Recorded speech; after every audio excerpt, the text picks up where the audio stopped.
All right. So yeah, 48% revenue growth is still extremely fast and very exciting. Because the whole idea is that the revenue growth will continue, and hopefully growth in costs will be less than growth in revenue. So let's take a look at what growth in costs look like.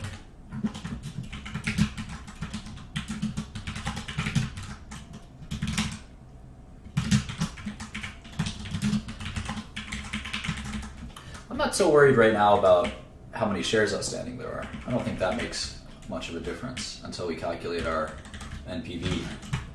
All right, so the expenses are growing less fast than revenue, so eventually, if this continues, eventually they'll be in great shape with profits. Perhaps we should do, they do have a quarterly cash flow, so you can see on GAAP basis, reported net income. Well, let's do two. We like to do model net income, which is just our model, and then reported net income, which is negative 90 as well.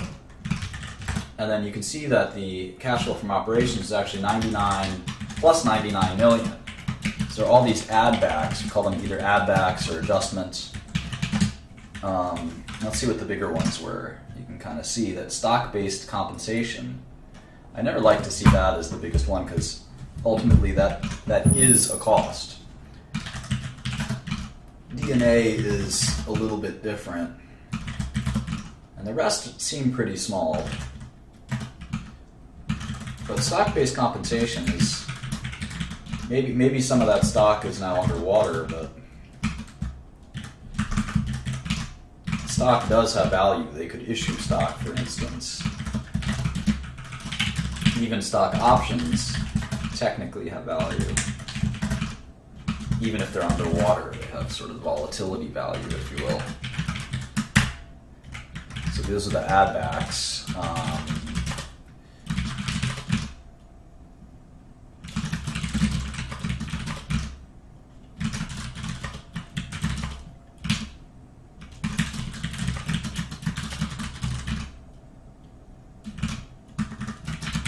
All right, so you can see that they made 100 million in cash flow from operations. Remember, cash flow from operations doesn't include capital expenditures, which are costs that are capitalized on the balance sheet and are expensed over long periods of time. They're assets that were purchased in that period that have a useful life, important two words there, a useful life of more than 1 year.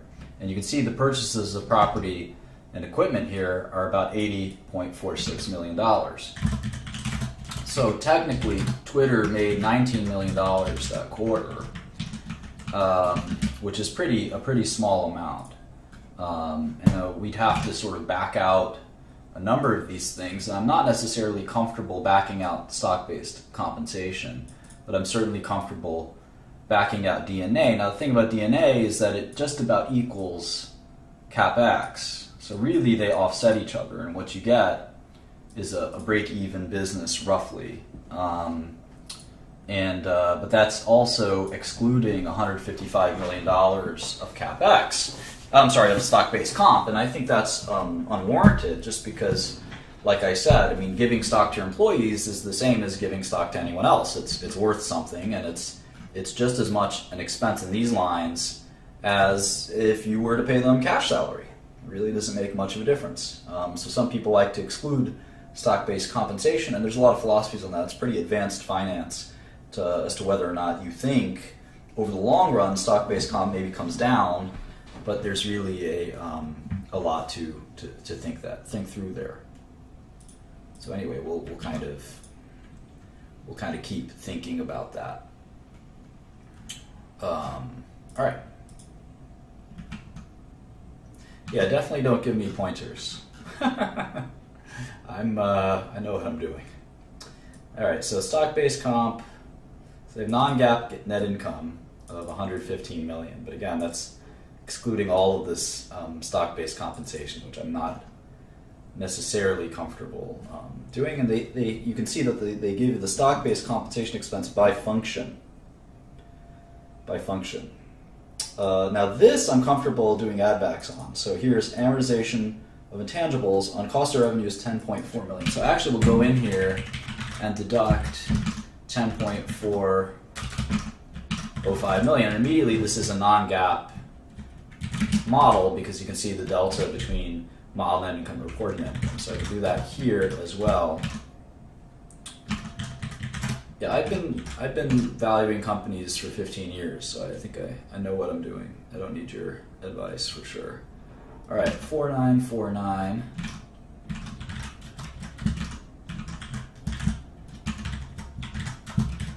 And these are modest amounts relative to the stock-based comp, which is the monster amount.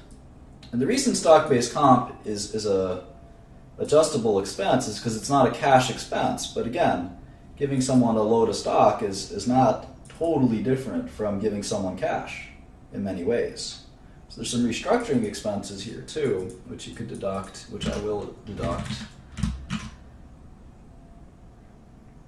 But I'm not going to deduct the stock-based compensation expenses. And there was a big controversy on this many years ago.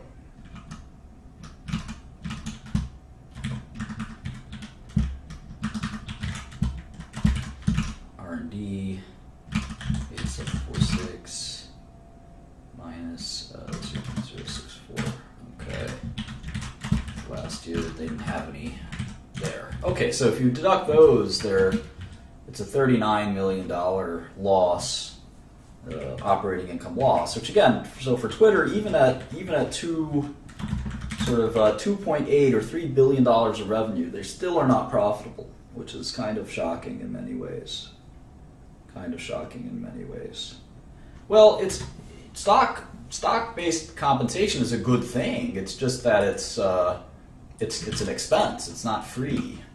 That's the theory. It's not free. And so you have to find a way to expense it. And that's not easy because it depends on the price of the stock, and there's this Black-Scholes value, and it's sort of all over the place. But